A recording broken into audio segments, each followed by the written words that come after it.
Amigos, son las 7:40 de la mañana, estamos de vuelta. Esto es Buenos Días por BPI TV. Tengo el inmenso placer de conversar el día de hoy con el economista y además miembro del Observatorio Venezolano de Finanzas, José Guerra, para que nos presente su visión sobre la economía venezolana. Buenos días, muchas gracias por acompañarnos, bienvenido. Buenos días a ustedes, gracias por la invitación que me han formulado. Bueno, yo quisiera comenzar diciéndole que en el mes de agosto, septiembre, usted me entrevistó eh, con motivo de aquella macro devaluación que está experimentando la moneda nacional, que estaba arrasando con los salarios, las pensiones.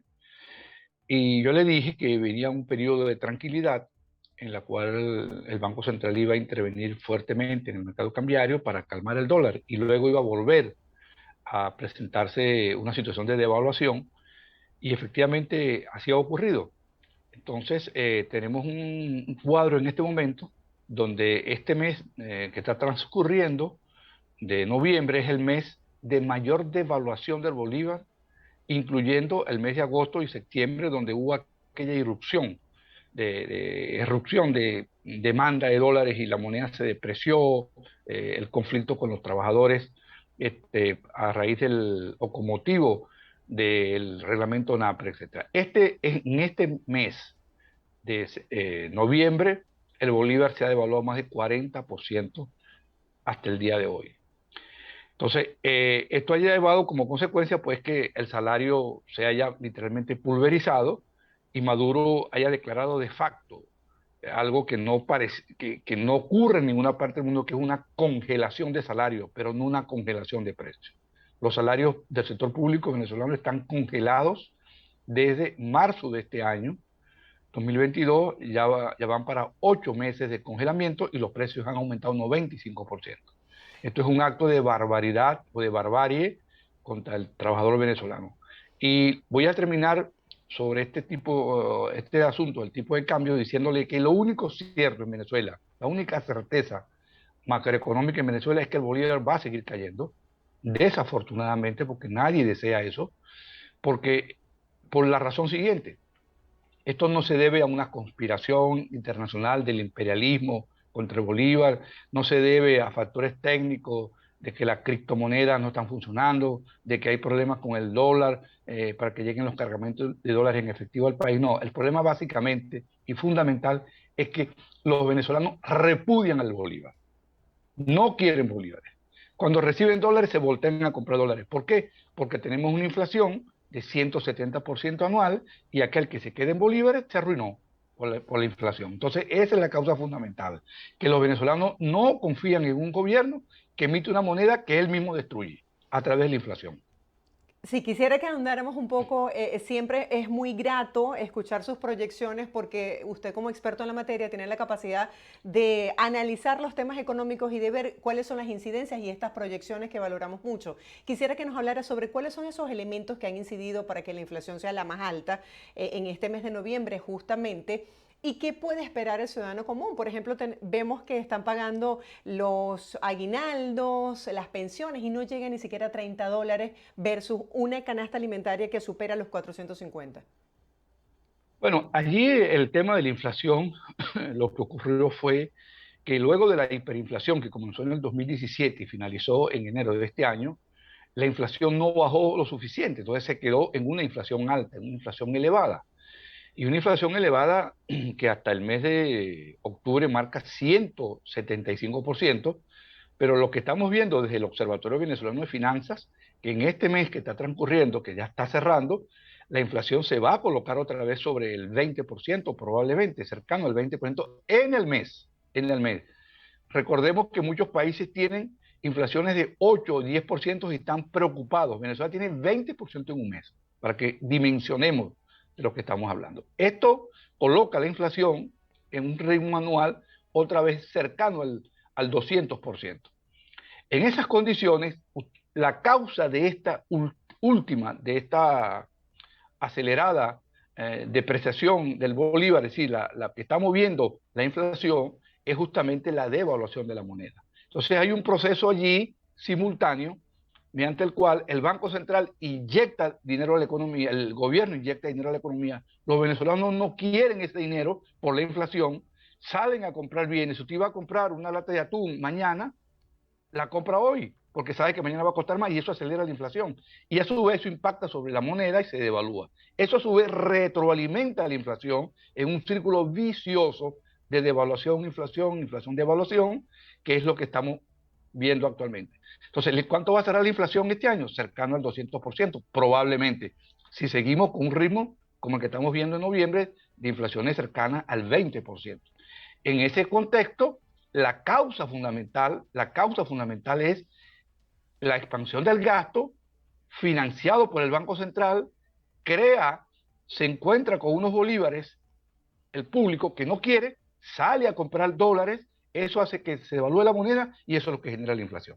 Pero hay más dinero en la calle. Vemos, por ejemplo, en estas ofertas de Black Friday en Venezuela, a muchas personas de la masa trabajadora comprando en tiendas de electrodomésticos, televisores grandes. O sea, significa que en este momento hay más circulación de dinero, más poder adquisitivo para la gente en la calle. No, no. Lo que pasa con el Black Friday es lo siguiente. Usted hace en Venezuela un partido de Caracas-Magallanes en el estado universitario y eso se llena. Eso son 25.000 personas. Y hay la sensación de que está toda Caracas en el estadio, pero no, está una parte de Caracas en el estadio, una parte minoritaria. Las personas que pueden comprar en dólares en el Black Friday, en cualquiera de las tiendas que abrieron y que se veían las olas, etcétera, es apenas el 12 al 15% de la población. Eso es suficiente para crear la sensación de que hay dinero en la economía, pero no hay dinero en la economía. Y le voy a explicar por qué, o sea, o suficiente, mejor dicho. Hay muchos bolívares, pero la gente no quiere los bolívares. El problema no es la cantidad de bolívares, es cuál es el poder de compra de esos bolívares. En un país donde usted tiene 4.500.000 pensionados del Seguro Social, más 400.000 empleados públicos que ganan salario mínimo más bono, que llegan a 20, 25 dólares, o sea, eso no puede ser un país que está en una situación donde uno puede decir que hay plata y que hay dinero circulando. Hay un dinero, pero que el dinero no tiene valor. Ahí lo que ocurre es que hay muchos venezolanos, una parte de los venezolanos, mejor dicho, que tiene ahorro en el exterior, ahorró, tiene cuentas, recibe remesas y salen a comprar. Y es una oportunidad para comprar aprovechando los descuentos que se hicieron con el día del Black Friday. Entonces, no nos confundamos pensando que ese 15-20% es el país. Ojalá que eso fuera el país, pero no lo es, desafortunadamente, porque tenemos casi 5 millones de personas, más del 60% de la masa laboral en el país, que gana salario mínimo o cercano al salario mínimo. Eso están excluidos, eso les alcanza solo para medio comer. Gracias por esa aclaratoria. Señor José, otro punto interesante. En medio de esta inestabilidad donde vemos devaluación de la moneda, inflación, ¿esto no se presta también para la especulación tomando en cuenta la época decembrina? ¿Qué llama usted especulación? Sí, de que suban algunos comerciantes los precios valiéndose de toda esta inestabilidad económica. Bueno, eso no se, me perdona que, me disculpa que le haga la acotación, eso no se llama especulación, se llama inflación.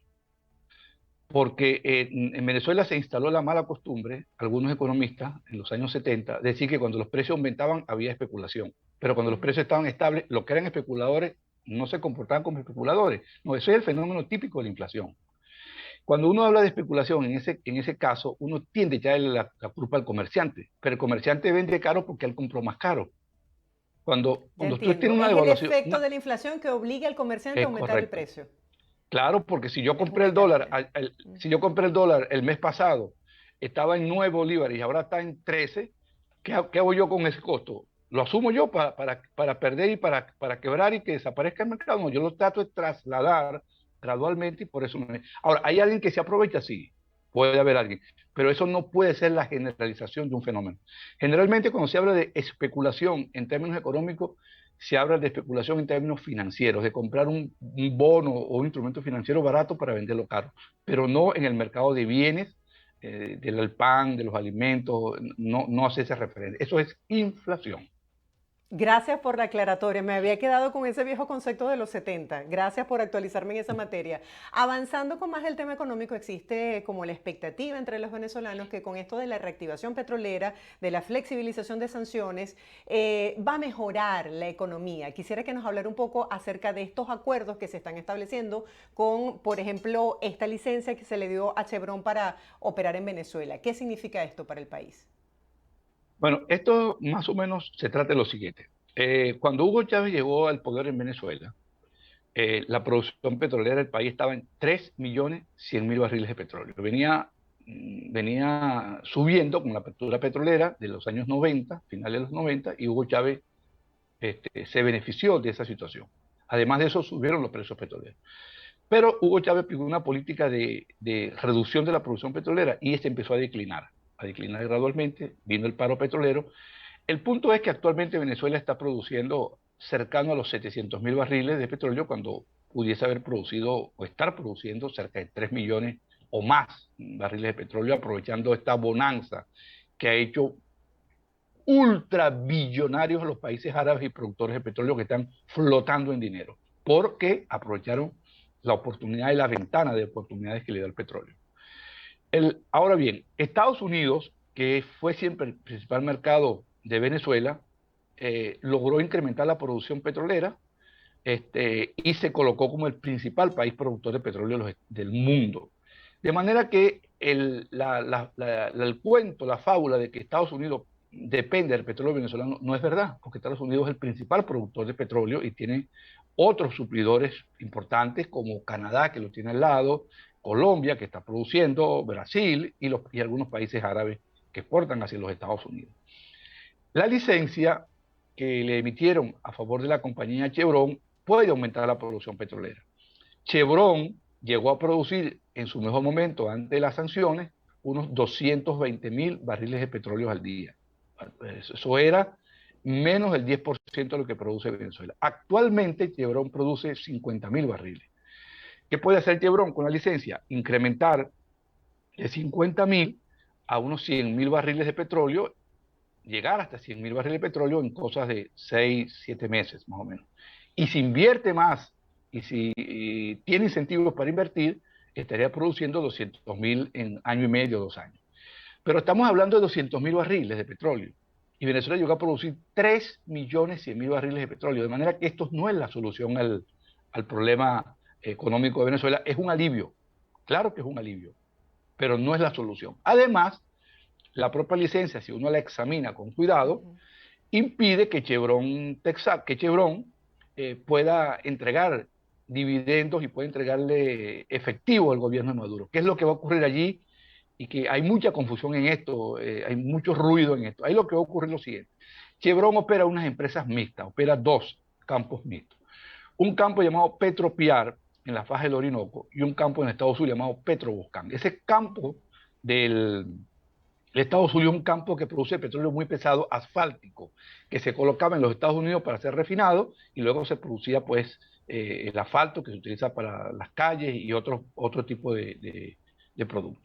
El campo de Petropiar en la faja del Orinoco sí produce petróleo liviano. Ese es el que está produciendo los 40.000 o 50.000 barriles. En ese campo, Chevron tiene un 35% aproximadamente y PDVSA tiene el restante 65 o 70%.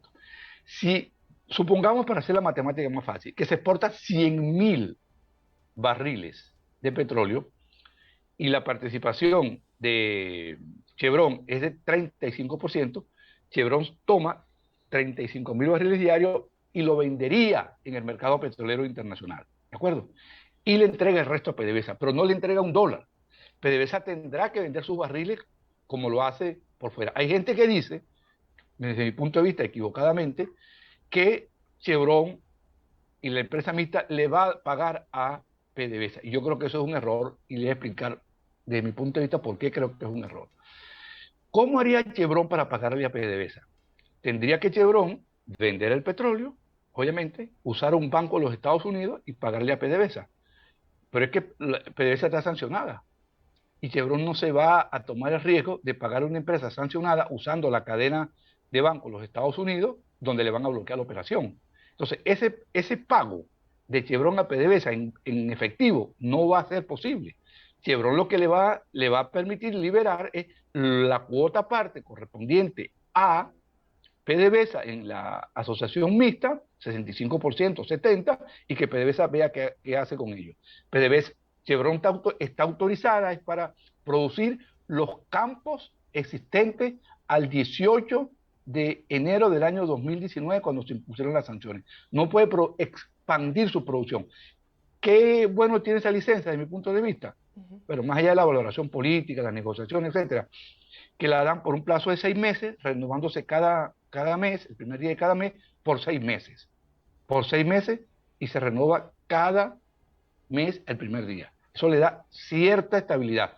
Pero nadie puede comprender o nadie puede imaginar que una empresa que tenga una licencia de 6 meses sujeta a todas estas contingencias de los FAC, de la política de los Estados Unidos, va a hacer grandes inversiones petroleras cuando tiene pues una especie de espada de Damocles, que son los 6 meses que dura la licencia. ¿La pueden renovar? Sí, pero en los mismos términos, de manera que no va a haber grandes inversiones en el campo petrolero venezolano por parte de Chevron por esas circunstancias. Ahora, ¿es un alivio? Es un alivio, pero eso, no más. No le busquemos las 5 patas del gato, tiene 4 nada más. Es una licencia limitada que permite producir un poco más.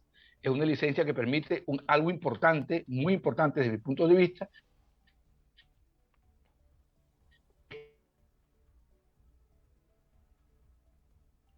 Sí, estamos retomando la conexión con José Guerra. Él es economista y además forma parte del Observatorio Venezolano de Finanzas el día de hoy, hablando sobre cómo ve las proyecciones económicas para el país y sobre todo el impacto que pudiese tener esta flexibilización de sanciones de Estados Unidos a Venezuela. Retomamos el contacto.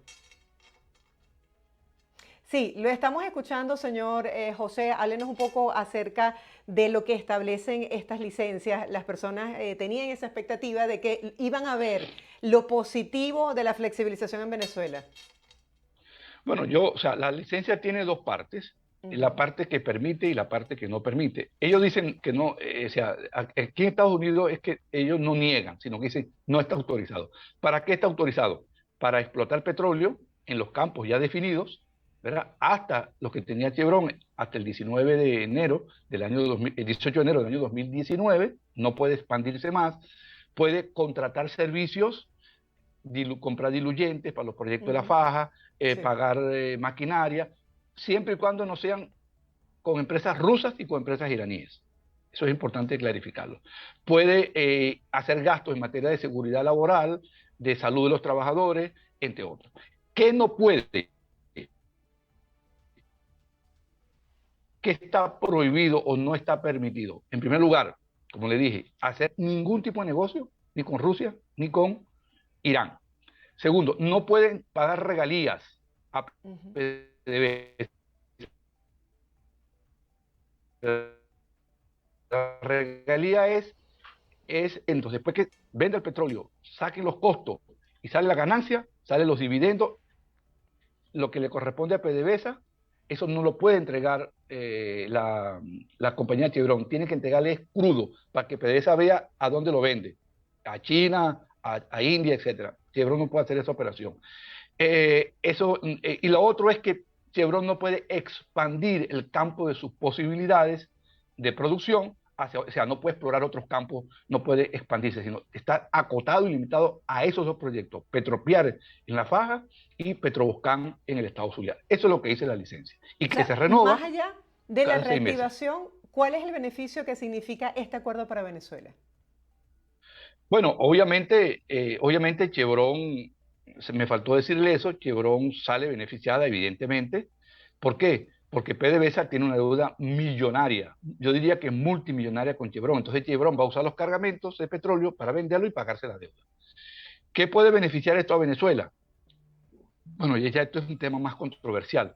Puede significar que va a haber más producción de petróleo y que PDVSA tendría que venderlo en el exterior y eso generaría un flujo de dólares que se pueden ser inyectados a la economía venezolana, si no se lo roban, una parte de ello, para pues fortalecer el sistema educativo, pagarle mejor a los empleados públicos pagarle mejor a los empleados públicos, entre otros factores. Para eso puede servir. Pero no esperemos que con 50.000 o 100.000 barriles más vamos a resolver los problemas de Venezuela. Insisto, Venezuela está produciendo 700.000 barriles de petróleo hoy y llegó a producir 3.100.000 barriles. Estamos hablando de esto es una cifra muy pequeña con respecto a las necesidades que tiene Venezuela. Sí, le entiendo. Esta flexibilización y reactivación pudiese propiciar para que otras empresas extranjeras decidieran también invertir en Venezuela en la explotación de petróleo. Bueno, las empresas estadounidenses prácticamente se fueron, la ExxonMobil, y tienen una demanda, y la otra es ConocoPhillips, o Conoco, Ujú. ahora. Esas empresas no van a volver ahora en este marco de condiciones, están descartadas desde mi punto de vista. La Total francesa, que es una de las grandes compañías que está en Venezuela, vendió los activos y se salió del país, se lo vendió a un grupo de inversionistas venezolanos, una asociación, no está en Venezuela. La British Petroleum y la Shell tampoco están en este momento, operaciones microscópicas en el país. Queda es Gazprom, rusa, que está en un campo muy limitado, y la Compañía Nacional de Petróleo de China, que también tiene operaciones muy, muy, muy, muy limitadas. Y es que está también Eni, una empresa italiana de petróleo, la Empresa Nacional Italiana de Petróleo, y la Repsol, que básicamente operan el campo con gas natural, y alguna otra producción. De manera tal que yo no esperaría grandes inversiones hasta que no se despeje un poco el panorama político.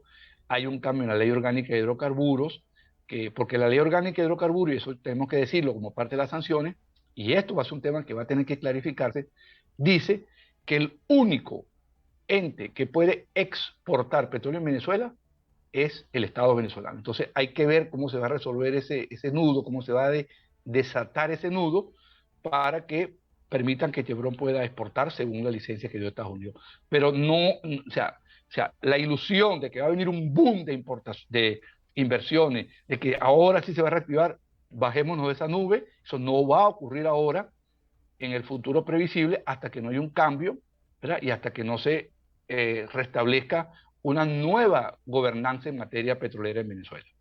Gracias por la honestidad y por esa manera tan didacta de ofrecer toda esta información relacionada con el tema económico. Gracias por su tiempo. Será hasta un próximo encuentro. Feliz día. Hasta luego, muchas gracias. Estábamos conversando con el economista José Guerra, él es miembro del Observatorio Venezolano de Finanzas. Hacemos una breve pausa, al regreso tendremos mucho más de buenos días, los dejamos con el pronóstico del tiempo en Venezuela para que desde ya ustedes tomen sus previsiones.